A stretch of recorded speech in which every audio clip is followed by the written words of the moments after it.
Bonjour Delphine, Bonjour Mathilde. est-ce que pour commencer tu peux me présenter ton école et ta classe? Eh bien, donc je suis à l'école Notre-Dame du Guido à Saint-Cab, donc la même école que toi. Tout à fait. Et moi j'ai en charge donc les CM1, CM2, donc j'ai un groupe de 18 élèves. Et toi Mathilde, est-ce que tu peux nous présenter ta classe? Alors moi je suis dans la même école que toi, j'ai en charge les CP, CE1, CE2, pareil, avec un groupe de 18 élèves. Donc, Du coup, est-ce que tu pourrais commencer par nous présenter un petit peu le projet que nous avons eu? donc nous avons travaillé toutes les deux sur un projet commun. Alors ça faisait longtemps que nous avions envie de faire un cahier de liaison et un cahier de vie numérique. Pour faire vivre un petit peu plus notre école à travers aussi le numérique. Et nous souhaitions aussi en parallèle développer l'outil informatique et l'utilisation de l'outil informatique par les élèves.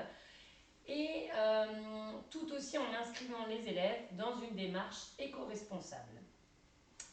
Donc le but principal de ce projet était de ne plus utiliser des ressources papier pour le cahier de vie et le cahier de liaison. Donc ça a été un petit peu le déclencheur de notre projet, comment ne plus utiliser le papier pour le cahier de liaison et le cahier de vie. Donc après avoir cherché des outils existants, nous avons décidé de nous ouvrir un compte sur Educartable. Cette application propose un cahier de liaison et un cahier de vie et un cahier de texte qu'ils sont virtuels. Donc, une fois que nous avions eu cette application et que nous sommes ouverts des comptes, toi et moi, juste pour notre classe, il a fallu faire vivre cet outil. C'était la première étape. Il fallait donc que les parents s'inscrivent sur cet outil, qu'ils s'inscrivent sur cet outil. Sur cette plateforme et ça n'a pas été chose aisée pour tout le monde. Nous avons remarqué que certains parents avaient des difficultés juste à s'inscrire sur la plateforme et s'ouvrir un compte. Du coup, nous nous sommes demandé comment faire pour que toutes les familles s'impliquent dans ce nouveau projet. Et l'idée nous est venue de passer par les enfants. Nous avons décidé de créer le projet Les Petits Reporters. Donc, l'objectif de ce projet, c'est que chaque semaine, un binôme est chargé de rédiger un ou plusieurs articles pour alimenter le cahier de vie, ce cahier de vie interactif. Donc, le binôme est responsable de la prise des photos, de rédiger des articles, et ils peuvent donc écrire sur le sujet de leur choix pour montrer un petit peu juste la vie de l'école et ce qui se passe à l'école, ce qu'ils ont fait durant la semaine. Ainsi, les familles se connectent plus facilement pour voir leur production de leurs enfants et ça a permis de motiver les familles pour aller se connecter sur cette application en passant par les enfants et les productions des enfants. Voilà le descriptif de notre projet. Alors maintenant, est-ce que Delphine, tu peux nous dire quels étaient les objectifs pédagogiques que toi et moi avons souhaité développer à travers ce projet? Eh bien oui Mathilde, du coup, donc, au niveau des objectifs, donc, ça nous a surtout permis de travailler la production d'écrit. Donc par exemple le passage de l'oral à l'écrit, le fait de faire des phrases correctes, qui ont du sens, intégrer du vocabulaire, voilà, travailler sur l'orthographe, la grammaire, etc. Donc toutes les compétences liées au français, à l'étude de la langue par exemple. Il a fallu aussi que les enfants sachent se servir de l'outil numérique, donc à travers la prise de photos, donc prise en main de l'appareil photo, savoir rédiger un article grâce au clavier de l'ordinateur, donc voilà. Donc tout ce qui est numérique. Et également, ce qui est important dans ce projet, c'est également le fait de travailler à plusieurs. Donc les élèves travaillent en binôme, donc ils doivent se mettre d'accord sur un projet d'article et puis rédiger en s'entraidant. Donc voilà, c'est également un beau projet lié à l'entraide entre élèves. Voilà. Du coup, Mathilde, que peux-tu nous dire sur le retour des parents? Alors les parents ont réagi très favorablement à ce projet. On a pu le remarquer à travers les commentaires qu'ils peuvent laisser dès qu'un article est publié. Donc nous avons constaté qu'il y a beaucoup de commentaires positifs, aussi avec des petits likes, ce qui valorise aussi le travail des enfants, et les enfants sont aussi contents de voir les likes ou les commentaires de leurs parents.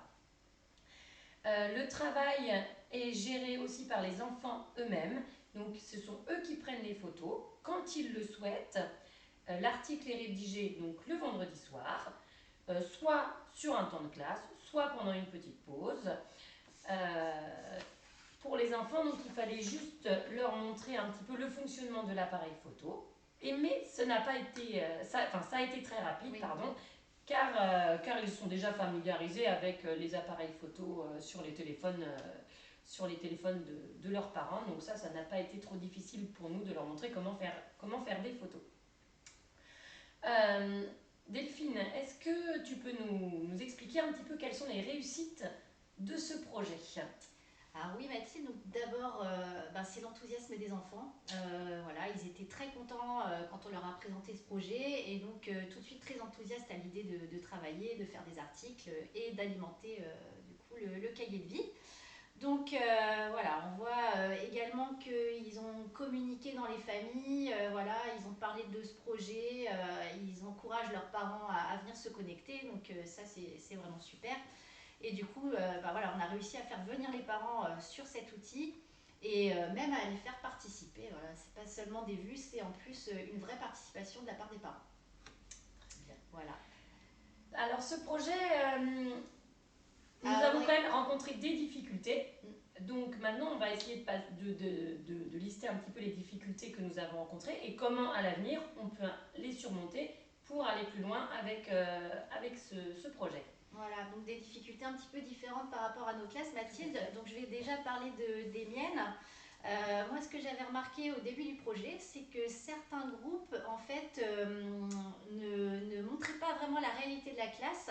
Ils étaient plutôt dans une sorte de réalité déformée, en essayant de mettre en scène des choses qui n'existaient pas réellement. Donc il a fallu en fait recadrer un petit peu ce point-là et leur expliquer que le travail de journalisme, c'était bien de montrer la réalité de la classe, de montrer des faits et pas d'essayer de déguiser un petit peu la vérité en mettant en scène des choses qui n'étaient pas, voilà, qui n'existaient pas.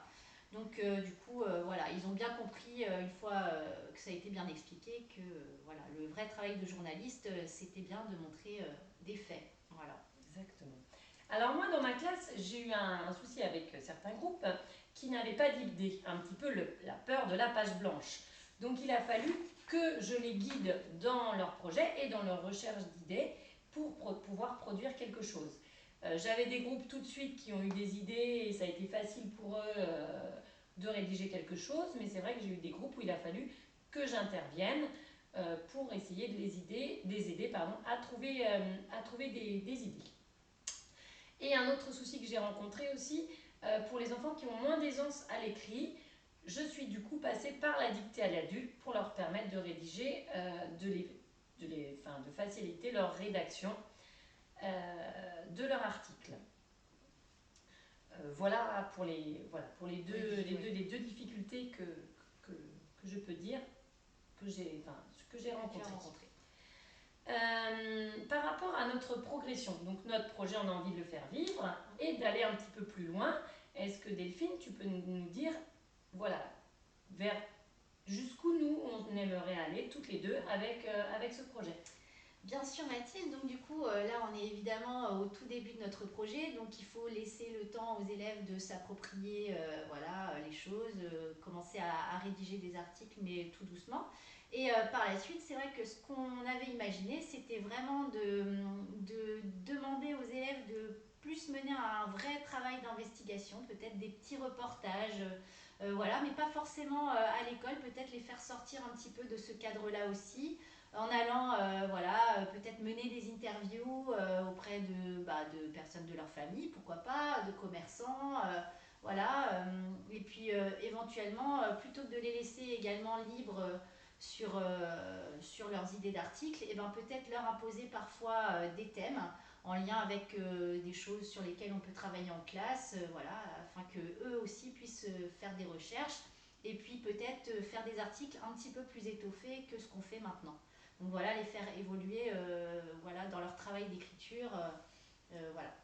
Et comment on peut aussi, on se posait la question, comment intégrer un peu plus de numérique dans ce projet? Voilà, donc on pensait éventuellement aussi, plutôt que voilà, de se contenter de prendre des photos, pourquoi pas mettre des vidéos ou des supports audio, voilà, pour faire entendre la voix des élèves également, et puis bah, voilà, leur faire toucher un petit peu plus à l'image, voilà.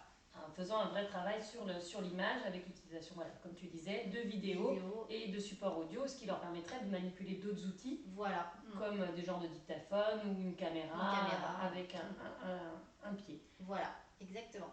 Voilà où en est notre projet et ce que nous avions à vous présenter. Au revoir Delphine. Au revoir Mathilde.